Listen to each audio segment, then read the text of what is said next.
curso de extensão, processos, tecnologias, sistemas de gestão e o contexto econômico. Módulo 1, contexto econômico. Eu sou a professora Rosana Cruz. Caro cursista, seja bem-vindo.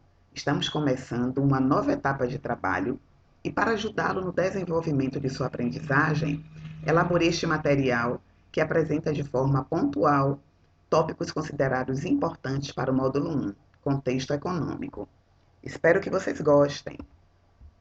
O módulo que agora eu apresento foi preparado para que você possa alinhar conhecimentos de maneira contextualizada. Contudo, esse não deve ser o único material a ser utilizado. É importante que você também realize as atividades complementares, leia os textos sugeridos, assistam aos vídeos, ouçam os podcasts e consultem as referências citadas. Para o desenvolvimento desse trabalho, isso vai ser muito importante porque economia lida muito com a notícia, com informações, então, a todo momento, tem sempre uma informação nova, um ponto de vista que irá determinar o cenário atual. Então, se hoje eu tenho um determinado modelo econômico, com a pandemia, com o desenrolar desse evento que estamos passando, algumas das decisões que serão tomadas pelos governantes podem mudar esse cenário econômico. Então, é importante a leitura constante, tá ok? Sua postura ela será essencial para o aproveitamento completo deste módulo. Conto com seu empenho para que possa compreender melhor o conteúdo abordado. Bom trabalho. Vamos lá? Apresento aqui para vocês alguns dos tópicos que serão abordados nesta aula. Importante dizer que não teremos a oportunidade de aprofundar o conhecimento. Então, primeiro faremos essa abordagem e nos encontros síncronos eu tentarei desenvolver mais ainda, para que vocês consigam fixar melhor. Então, abordaremos economia, variáveis da macroeconomia, objetivos das políticas econômicas, política fiscal, política monetária, objetivos da política monetária e efetividade das políticas monetária e fiscal. Aqui nesse primeiro encontro, discutiremos só até a política fiscal. No próximo encontro, começaremos a política monetária. Começo informando para vocês o que é economia. Para alguns, esse tema já é bastante conhecido, já é bem familiar. Mas eu perguntaria, o que vem a ser economia? Gente, economia é uma ciência. É a ciência que estuda as atividades produtivas. Lembrem que nós, seres humanos, temos necessidades ilimitadas. E a economia ela vai trabalhar em cima dessas necessidades, tentando atender essas necessidades e, ao mesmo tempo, tentando resolver o problema da escassez de recursos. Então, a economia é uma ciência que trabalha muito com essa escassez. O estudo econômico, ele está entre a macroeconomia e a microeconomia. O que viria a ser a macroeconomia? Macro, ela estuda macroagregados. Ela estuda inflação, desemprego, sempre a nível macro. E a microeconomia, se eu pudesse fazer uma alusão, eu diria a vocês, a macro é a árvore e a micro seria os galhos da árvore. A microeconomia, ela faz um estudo mais detalhado, não de maneira tão ampla como a macroeconomia. Ou seja, os estudos das atividades econômicas e como elas relacionam-se, microeconomia, e, do outro lado, o estudo dos agregados macroeconômicos, tudo isso vai formar a economia. Eu preciso entender tanto de macro quanto de micro. Mas quando eu vou falar de contexto econômico, quando eu vou analisar sob a ótica do governo, eu preciso de informações macroeconômicas, então eu pontuo mais o lado agregado da economia. Nesse caso especial do nosso módulo, contexto econômico, então iremos aprofundar os estudos na macroeconomia. Uma boa análise econômica deverá, ao mesmo tempo, ser capaz não só de identificar as linhas de condução das políticas econômicas, análise macroeconômica, como também seus efeitos nas vidas dos consumidores e das empresas, análise microeconômica. Aí podemos começar um estudo aprofundado da macroeconomia.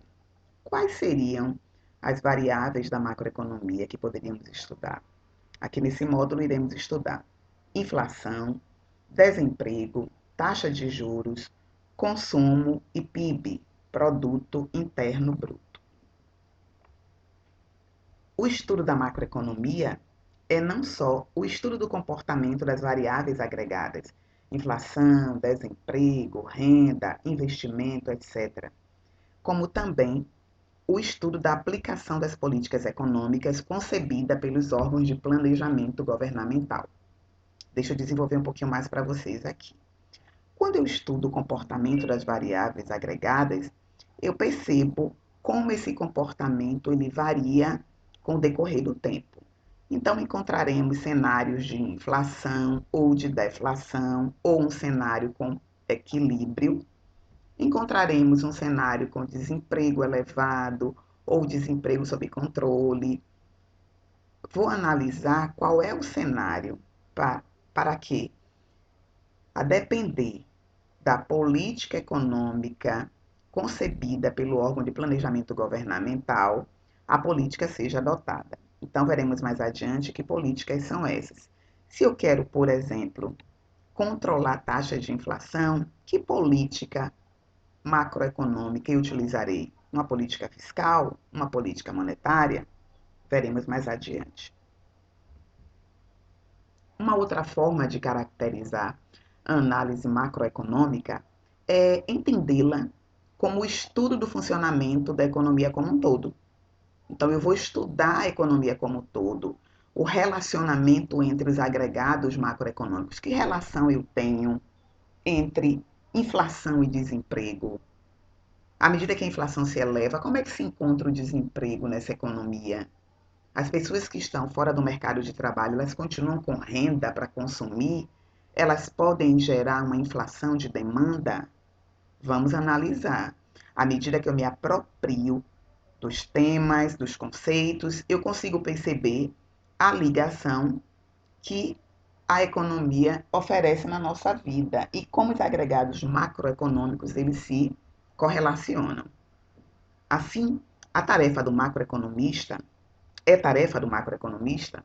a identificação das variáveis que determinam o volume de produção total de bens e serviços, o nível de emprego e o nível geral de preços do sistema econômico. Espero que vocês estejam entendendo até aqui.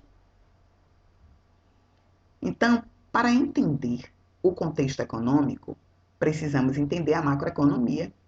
A macroeconomia, ela é uma das divisões da ciência econômica.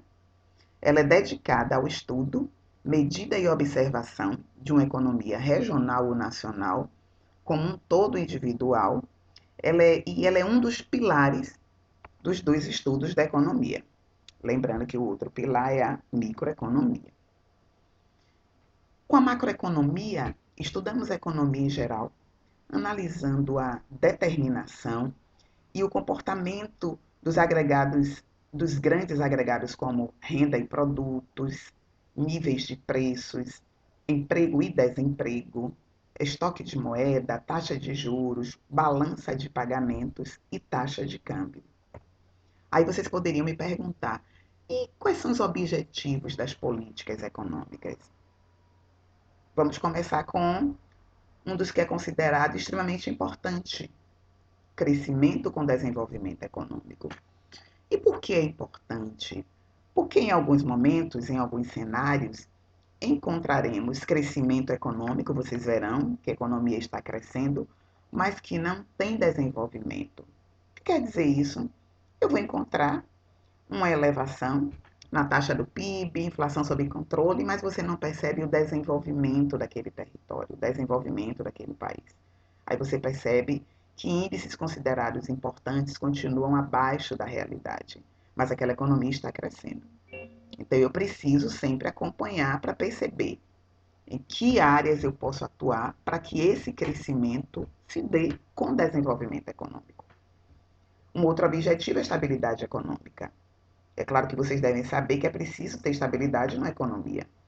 Eu não posso conceber uma economia que tenha o tempo todo instabilidade em níveis de preço, que o cidadão não tenha uma segurança no mercado de trabalho, que eu encontre a maior parte da população à margem desse processo, desempregada. Então é preciso um cenário de estabilidade econômica. Não aprofundaremos esse tema aqui, mas existem cenários que temos constantemente: crescimento, estagnação e recessão. Ou estagnação durante um bom tempo, depois começa uma recessão e uma demora muito longa para voltar ao crescimento. Isso deixa os investidores externos, né, temerosos. E os investidores nacionais também, porque uma economia que não tem estabilidade, ela não motiva para investimento. Um outro objetivo, estabilização da produção e dos preços. Por que eu preciso estabilizar a produção e preços? Porque se eu não tenho uma estabilização da produção, eu tenho, em determinados momentos, mão de obra ociosa, eu tenho preços que ficam variando, preços que se elevam, preços que despencam. Isso deixa o mercado instável. Um outro objetivo é o equilíbrio no balanço de pagamentos. Preciso observar esse balanço de pagamentos e, junto com ele, a balança comercial, porque eu estou falando de importação e exportação. Balanço de pagamentos deficitário não é bom. Eu preciso encontrar um caminho para um superavitário. O interessante é o superávit no balanço de pagamentos. E distribuição equitativa ou justa da renda. Uma economia que tem a grande maioria da população à margem do processo, vivendo em condições quase que de miséria, e uma pequena parcela da população com concentração de renda, essa distribuição não é justa. E eu não tenho como conseguir um desenvolvimento econômico. É preciso que uma boa parcela da população tenha renda para que essa população não venha depender do Estado, não venha carregar a máquina pública, não viva de benefícios artificiais. Estamos vendo agora, nesse cenário de pandemia, o que estamos enfrentando. Quem tem acompanhado os noticiários deve estar vendo a massa de desempregados, a massa de cidadãos que estão nas filas da Caixa Econômica Federal para receber o auxílio emergencial. Então, essa distribuição de renda que não foi justa no nosso território, que não foi equitativa, nesse momento se torna clara e evidente. Nesse momento podemos ver como é importante, como é imprescindível correr em busca dos objetivos das políticas econômicas, adotar políticas econômicas que tragam resultados satisfatórios. E para atingir tais objetivos, o governo ele pode lançar mão de diferentes tipos de política econômica. Eu vou citar para vocês aqui as 4 políticas que normalmente o governo utiliza e posso antecipar para vocês que ele pode usar a conjunção de 2, de 3 políticas ou pode utilizar apenas uma delas. Às vezes encontraremos um cenário no qual o governo vai utilizar a política fiscal em conjunção com a política monetária. Em outros momentos, encontraremos a política monetária com a política cambial. Tudo depende do objetivo macroeconômico que o governo deseja. Em tempos de inflação elevada, quando o ex-presidente FHC, Fernando Henrique Cardoso, era ministro da Economia, antes de ser presidente, né? Quando ele era o ministro, e veio com um plano econômico que ajudou a controlar a inflação, ele fez uma conjunção da política fiscal com a política monetária. E esse modelo de política macroeconômica deu certo, porque conseguimos controlar a inflação. Tanto deu certo que ele conseguiu se eleger presidente. Vamos começar estudando a política fiscal. A política fiscal de um país, região, estado ou mesmo de um município é o conjunto de diretrizes do governo envolvendo seus gastos e a arrecadação de recursos para prioritariamente financiar tais gastos. Gente, essa é uma das políticas mais difíceis de implementar. A política fiscal, ela é uma política que encontra várias dificuldades. Eu vou antecipar para vocês por quê. O governo ele elabora um orçamento, ele planeja o que vai fazer para aquela economia e Vamos supor que ele pense na reforma fiscal. Ele vai fazer a reforma fiscal e tributária. Só que ele não decide sozinho, ele precisa, depois que elaborar esse projeto, submeter esse projeto ao Congresso. É preciso que seja votado para poder ser implementado. Digamos que seja aprovado pela maioria e que esse projeto possa ser implementado.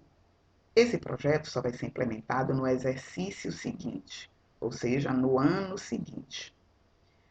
Digamos que aconteça, como está acontecendo agora, uma pandemia, ou em cenários e territórios que têm tsunami, terremoto, guerra, e aquele cenário para o qual foi feito um planejamento de política fiscal se apresente diverso, se apresente diferente.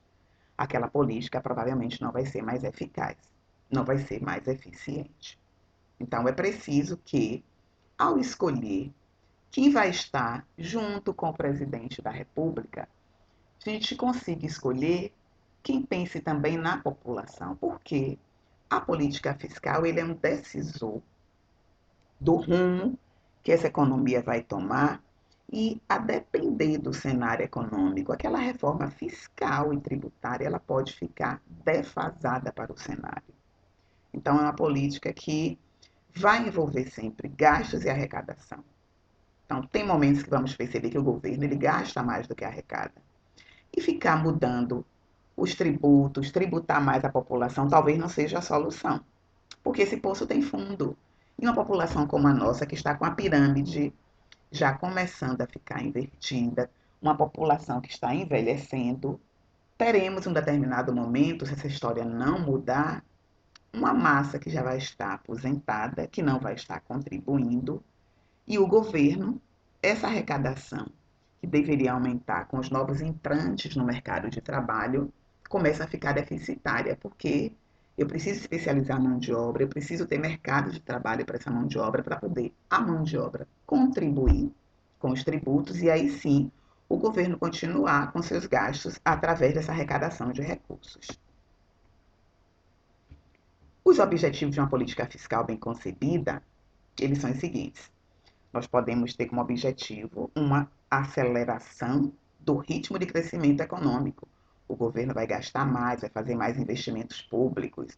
Ele, ao invés de privatizar, ele vai criar mais indústrias públicas, empresas públicas, ele vai fazer rodovias, estradas. Ele pode acelerar esse ritmo de crescimento econômico. Ou o contrário, ele pode desacelerar.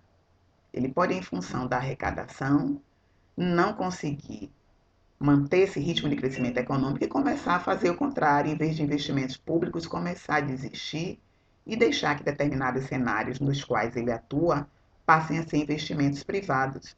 É quando o governo começa a vender as empresas públicas, quando ele começa a fazer parcerias público-privadas para estradas, rodovias, e aí ele pode, nesse ritmo, desacelerar o crescimento econômico ou acelerar.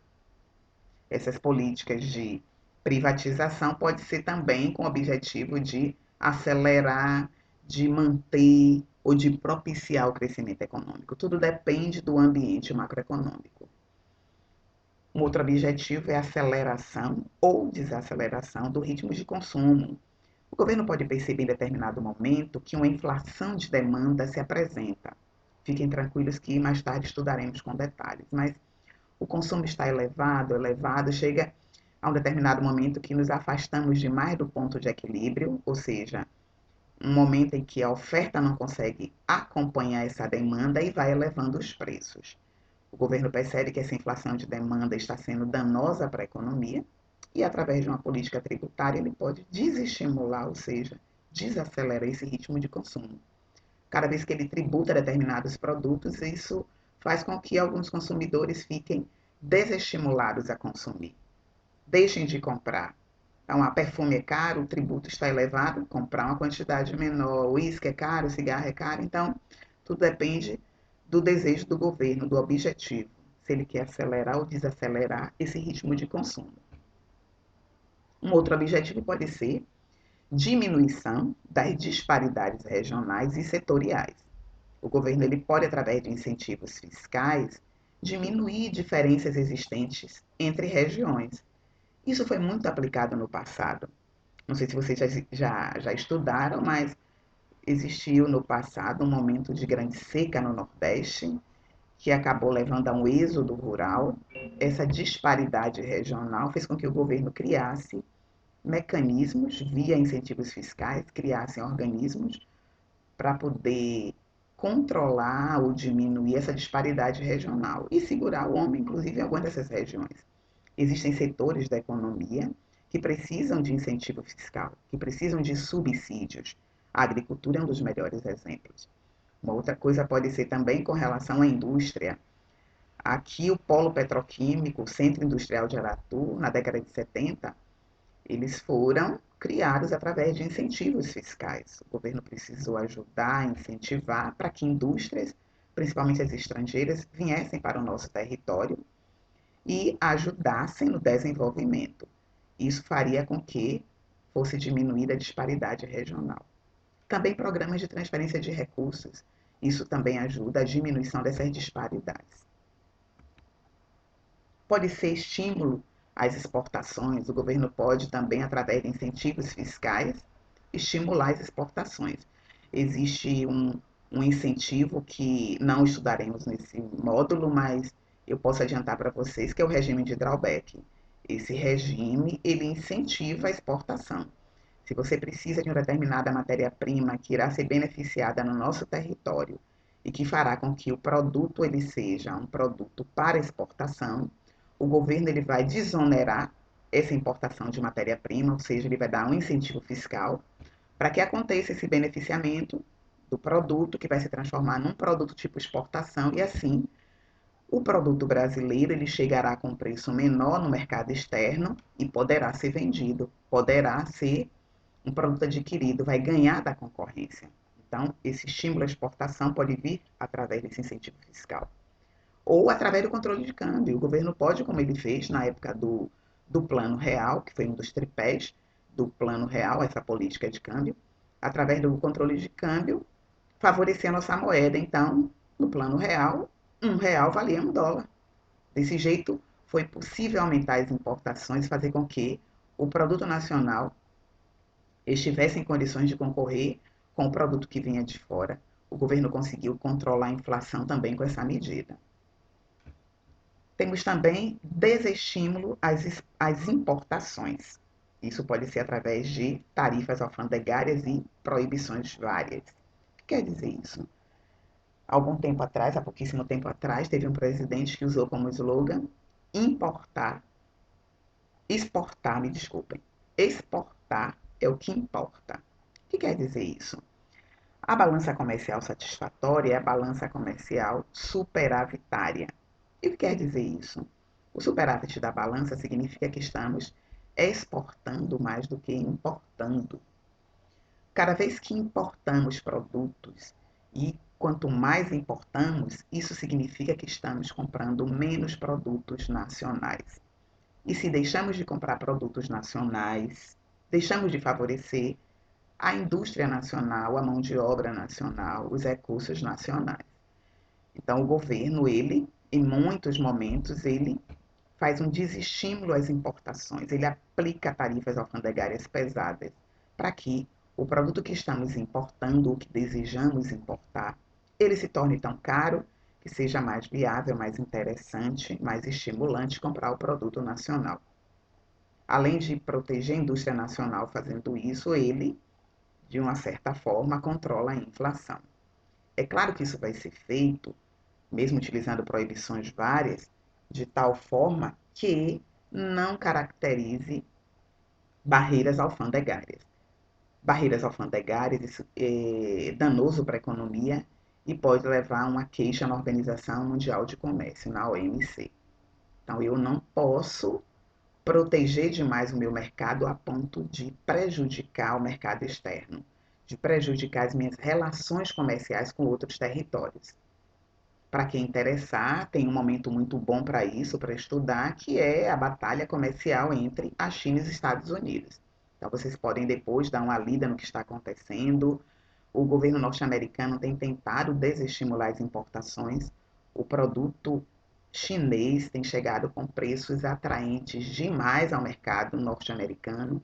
Os americanos, à medida que compram o produto chinês, favorecem a indústria chinesa e a indústria norte-americana está cada vez mais prejudicada. Então, tem dois lados aí nessa questão. É bom conhecer, ler, para poder entender o contexto econômico. Vamos lá. Aí eu passo agora para a política monetária. A política monetária nós vamos estudar no próximo tópico, certo? Eu só adianto para vocês que ela compreende o conjunto de medidas executadas pelas autoridades monetárias para controlar o volume da liquidez global à disposição dos agentes da atividade econômica. Bom, pessoal, eu vou parar por aqui e no próximo encontro eu disserto mais sobre esse tema, tá bom? Espero que vocês tenham gostado, que aprofundem os estudos. Vou disponibilizar referências bibliográficas e o meu desejo é que vocês consigam entender mais de contexto econômico. Um abraço a todos e até a próxima.